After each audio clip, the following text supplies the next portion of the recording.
Welcome to Let Me Fix This. Enjoy the video. In this video, I will explain how to make a rainbow beacon. First, let's cover the basics of activating a beacon. You'll need a pyramid base made from precious blocks like iron, gold, diamond, or emerald. The size of your pyramid determines the beacon's power. A full, 4-layer pyramid requires 164 blocks and unlocks all available effects. Once the pyramid is built, simply place the beacon block on top to activate it and emit a powerful light beam. Now that your beacon is active, let's add some color. Placing a stained glass block directly above the beacon will tint its light beam. You can use any color of stained glass you like. If you stack different colored glass blocks, their colors will blend together, creating new hues. For our rainbow effect, we'll be using a variety of vibrant stained glass colors to cycle through.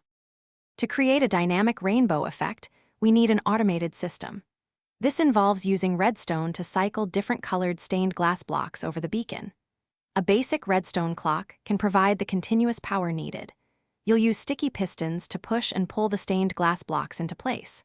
The goal is to design a mechanism that smoothly rotates or slides a sequence of various colored glass blocks, creating a beautiful, ever-changing rainbow beam. Let's put it all together. First, build your beacon pyramid and activate the beacon. Next, carefully construct your redstone mechanism around the beacon, making sure the sticky pistons are positioned to move the glass blocks precisely.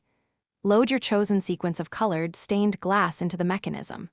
Finally, activate your redstone clock and watch as your beacon transforms into a stunning, continuously cycling rainbow of light, illuminating your world with vibrant colors. Thanks for watching. If you found this helpful, don't forget to like and subscribe.